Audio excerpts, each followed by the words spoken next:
Artículo 259. Límite de los descuentos. En ningún caso, los descuentos tributarios pueden exceder el valor del impuesto básico de renta. La determinación del impuesto después de descuentos en ningún caso podrá ser inferior al 75% del impuesto determinado por el sistema de renta presuntiva sobre patrimonio líquido antes de cualquier descuento tributario. Parágrafo 1. El límite establecido en el inciso segundo del presente artículo no será aplicable a las inversiones de que trata el artículo 5 de la Ley 218 de 1995 ni a las rentas exentas. Parágrafo 2.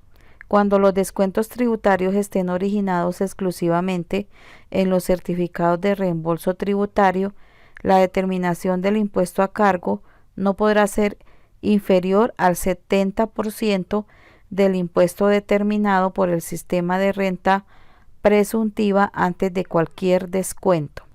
Artículo 259-2.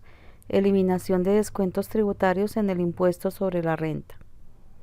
Elimínense a partir del año gravable 2020 todos los descuentos tributarios aplicables al impuesto sobre la renta que sean distintos de los contenidos en los artículos 115, 254, 255, 256, 256-1, 257, 257-1 y 258-1 del Estatuto Tributario. El artículo 104 de la Ley 788 de 2002 y los previstos en esta ley para las SOMAC. Artículo 260.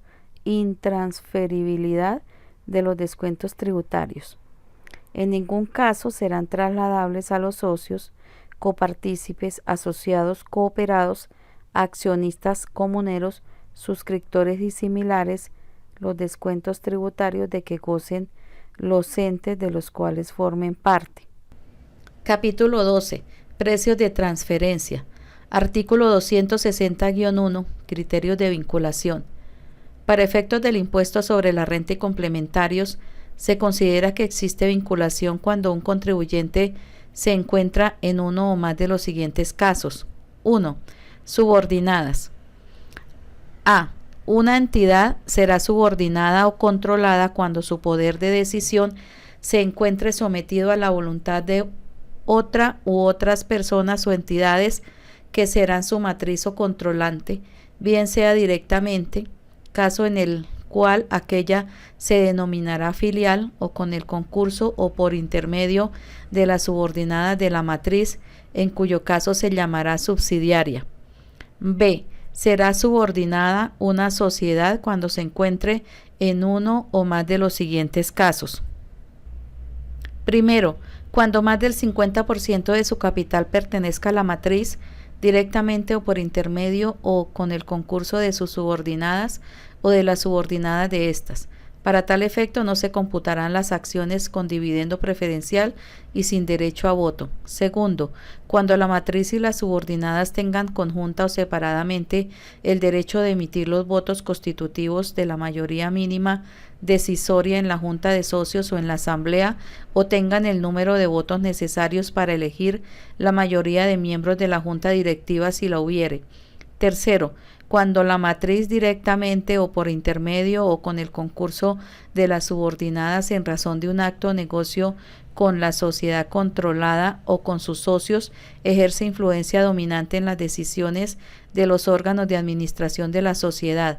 Cuarto, igualmente habrá subordinación cuando el control, conforme a los supuestos previstos en el presente artículo, sea ejercido por una o varias personas naturales o jurídicas o entidades o esquemas de naturaleza no societario, bien sea directamente o por intermedio o con el concurso de entidades en las cuales ésta posean más del 50% del capital o configuren la mayoría mínima para la toma de decisiones o ejerzan influencia dominante en la dirección o toma de decisiones de la entidad.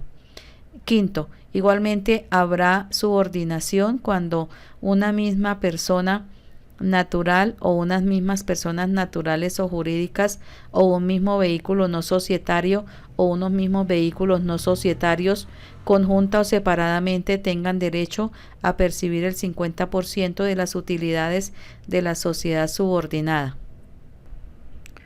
2. Sucursales respecto de sus oficinas principales. 3. Agencias respecto de las sociedades a las que pertenezcan.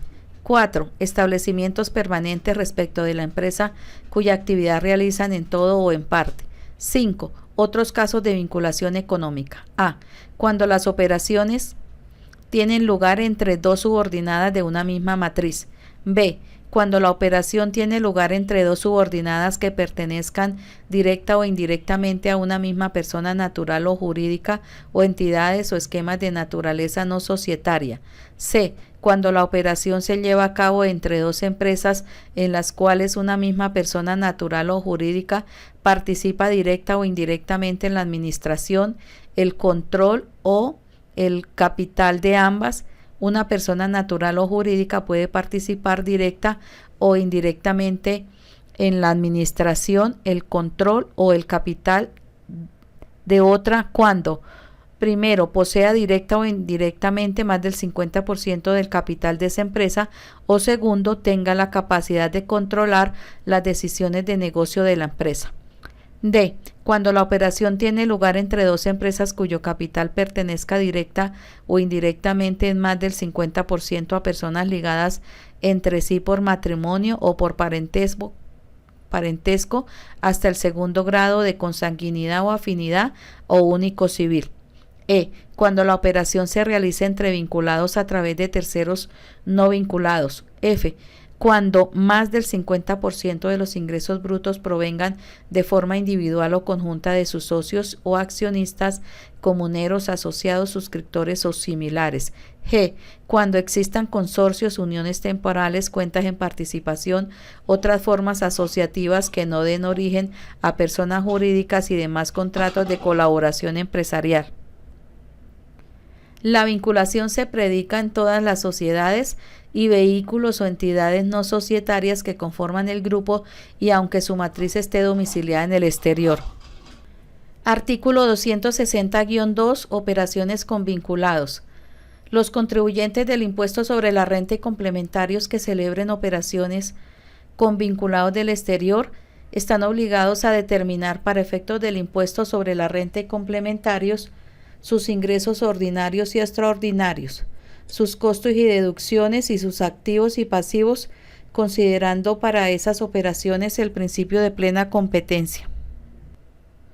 Se entenderá que el principio de plena competencia es aquel en el cual una operación entre vinculados cumple con las condiciones que se hubieran utilizado en operaciones comparables con o entre partes independientes. La Administración Tributaria, en desarrollo de sus facultades de verificación y control, podrá determinar para efectos fiscales los ingresos ordinarios y extraordinarios, los costos y deducciones y los activos y pasivos generados en las operaciones realizadas por los contribuyentes del impuesto sobre la renta y complementarios con sus vinculados mediante la determinación de las condiciones utilizadas en operaciones comparables con o entre partes independientes. Cuando una sociedad extranjera vinculada a un establecimiento permanente en Colombia concluya una operación con otra entidad extranjera a favor de dicho establecimiento, este último está obligado a determinar para efectos del impuesto sobre la renta y complementarios sus ingresos ordinarios y extraordinarios, sus costos y deducciones y sus activos y pasivos, considerando para esas operaciones el principio de plena competencia. Asimismo, cuando los contribuyentes del impuesto sobre la renta y complementarios celebren operaciones con vinculados residentes en Colombia en relación con el establecimiento permanente de uno de ellos en el exterior, están obligados a determinar para efectos del impuesto sobre la renta y complementarios sus ingresos ordinarios y extraordinarios, sus costos y deducciones y sus activos y pasivos, considerando para esas operaciones es el principio de plena competencia. Sin perjuicio de lo consagrado en otras disposiciones en este estatuto, los contribuyentes del impuesto sobre la renta y complementarios ubicados, domiciliados o residentes en el territorio aduanero nacional que celebren operaciones con vinculados ubicados en zona franca están obligados a determinar para efectos del impuesto sobre la renta y complementarios sus ingresos ordinarios y extraordinarios, sus costos y deducciones y sus activos y pasivos, considerando para esas operaciones el principio de plena competencia. Parágrafo. Los precios de transferencia a que se refiere el presente título solamente producen efecto en la determinación del impuesto sobre la renta y complementarios.